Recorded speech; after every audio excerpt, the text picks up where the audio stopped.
So today I listened to podcasts while at work about mostly about death and loss and overcoming suffering, stuff like that. And um,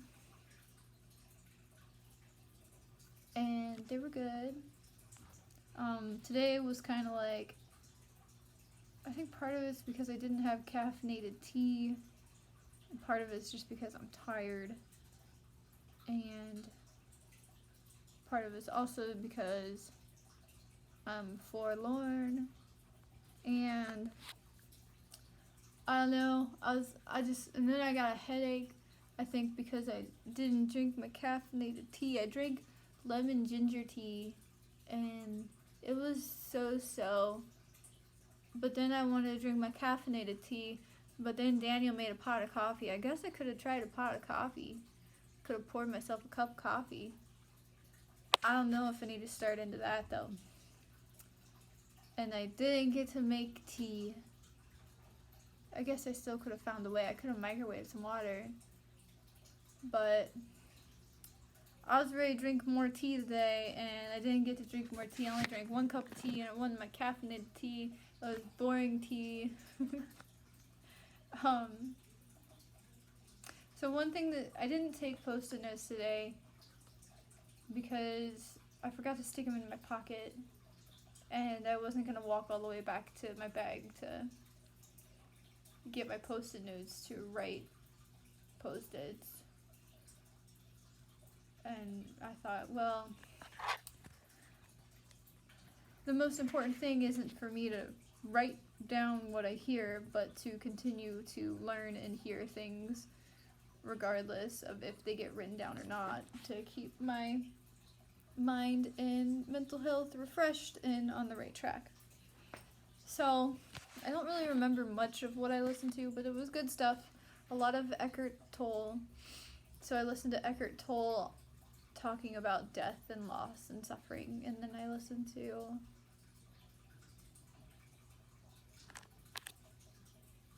just some TED Talk about death as well. But the main thing that stood out that was interesting for me was, I think it was something that Eckhart Tolle said. I think it was him. And he talked about how suffering ends at the edge of your skin or at the end of your body. Suffering only goes as far as your humanly vessel is. So he was talking about like that, yes, I'm suffering, but then I look at this, and I look at the sky. The sky isn't suffering. I look at this chair.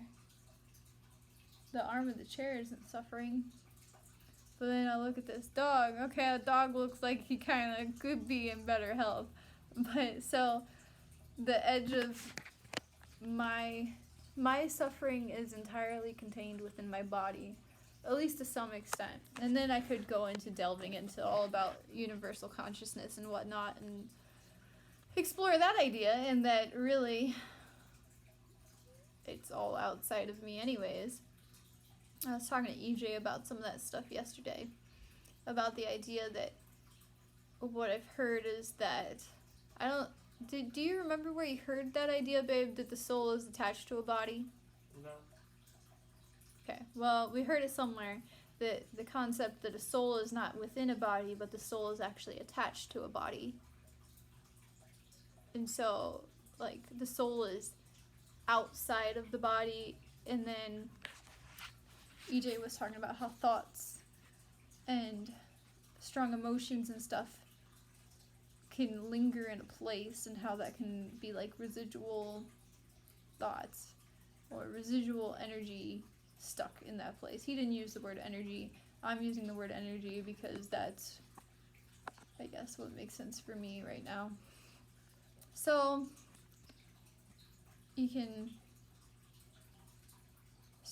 is my suffering really only at the edge of my body, or does it go beyond that? Because I mean, other beings can tell that I'm suffering.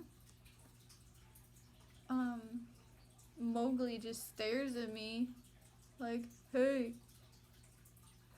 I'm looking at you. What's going on? I'm looking at you. Are you gonna pet me? But I don't know what he's thinking. But he could sense that something's off. My coworkers can definitely tell that something's off. Morgan checked in on me at like a whole bunch today. It was really nice, really sweet. He came up and like just talked to me several times. So usually we talk in passing, but not like most of the time. It's not like I'm gonna stand here, stop, I walk past you, I'm gonna stop and talk to you for like a few minutes. So it was nice to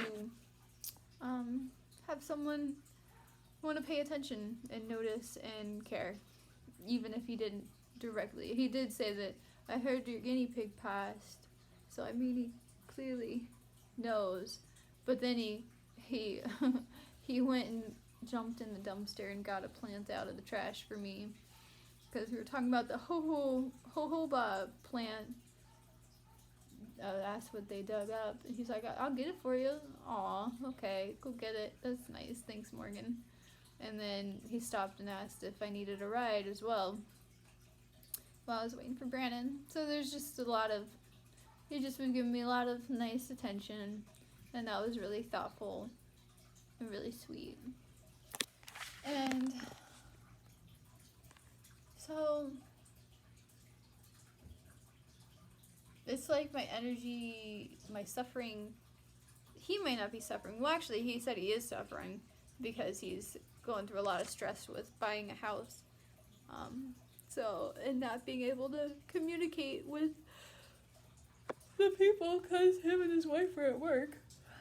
And so he can't sign papers and stuff while he's at work. But so he's in his own form of stress. But so it's nice that people notice. Animals notice. I guess the house notices.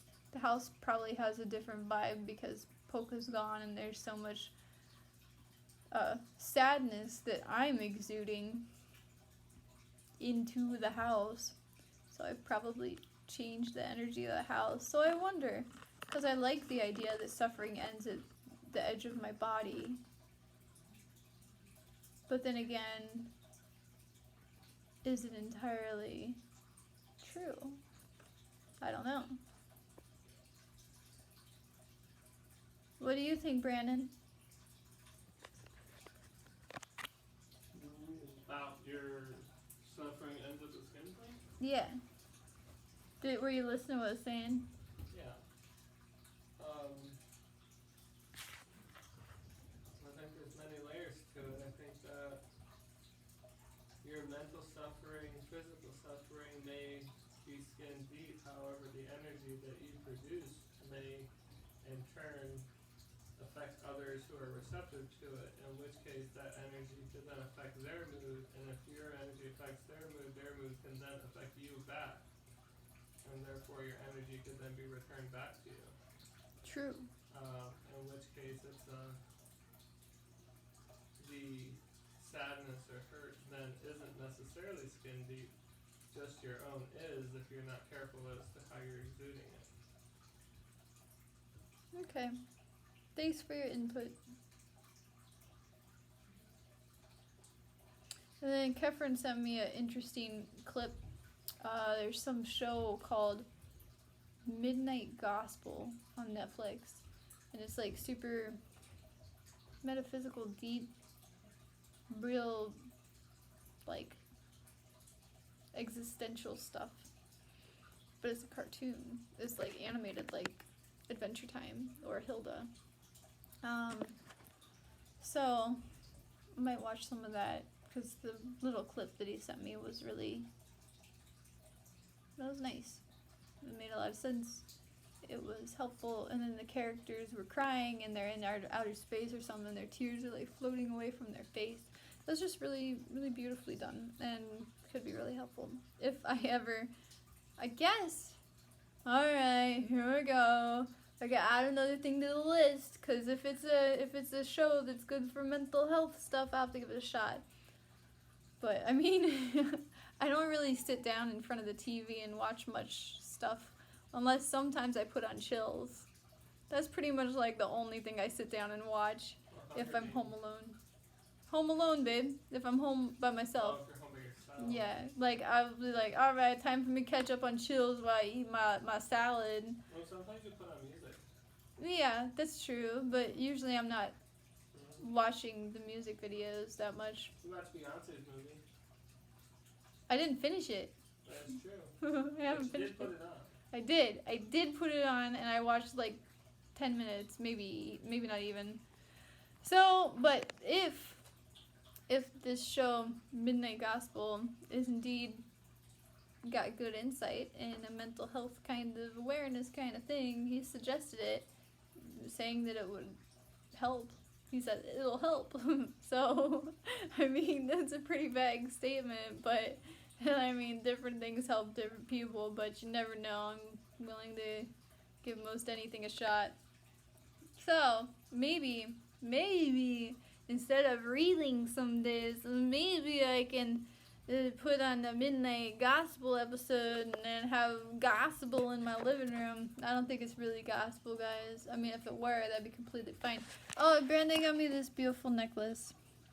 He got me a rosary for Christmas, but then the rosary broke, and so we exchanged it for this. Do you like it, Wayne? You like it? Oh, thanks, Wayne. So it says,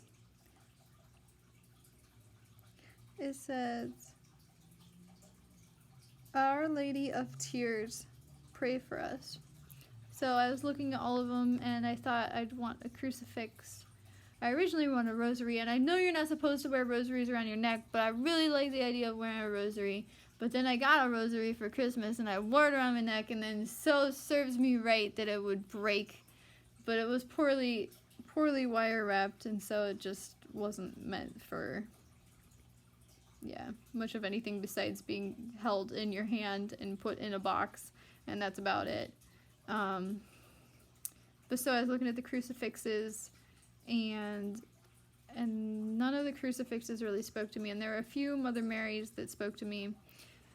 And so I'm going to have to do research. I believe this is Mother Mary, Our Lady of Tears, but I thought that it was really fitting since I've been in such depths of despair lately, and to give me a little bit of extra love and prayer and help and peace and guidance while in my sorrow.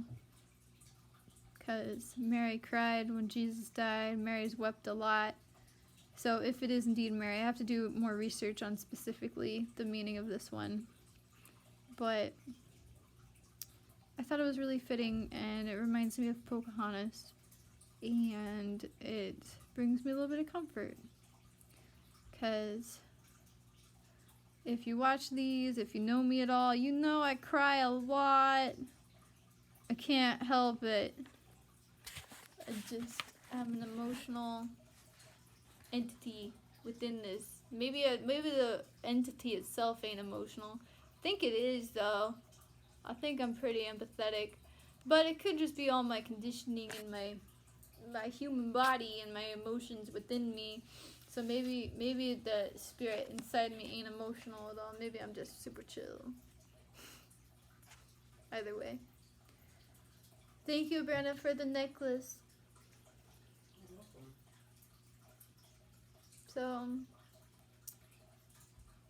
So making progress. Of course, still sad, but learning yet again how to accept and work through death and allow suffering to be a actual state of being and existence, because to try and suppress or deny my emotions or the way I feel doesn't help. And so what's been helping consistently since I started these and before is accepting that this is how I feel, this is where I'm at, this is exactly how it is, and it's completely okay. And I don't need to be anywhere else besides where I'm at. And that's fine. So that's a very healthy way to look at depression.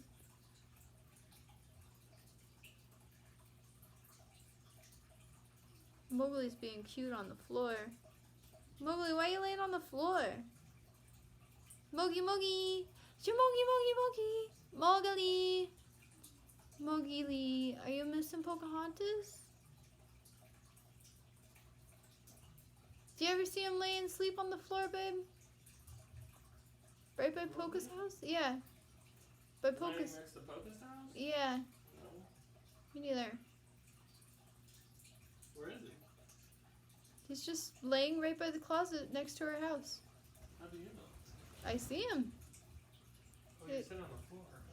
He laid down and laid. He's got Wayne's toy. I know, but he wasn't playing. He just laid his head all the way down on the ground. What's up, Mowgli? What's up, Mowgli? Mowgli.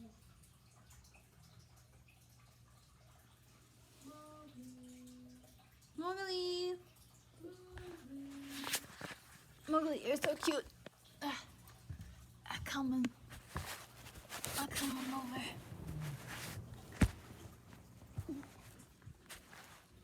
Are you laying with Wayne's toy? Don't mess with him.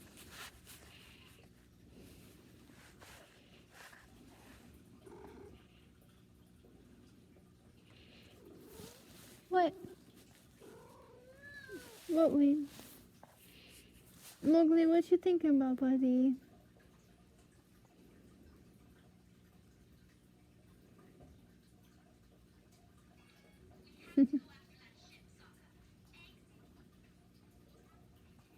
I love you both. Love you, Wayne. Love you, Mowgli. Alright. Until we meet again. Aloha.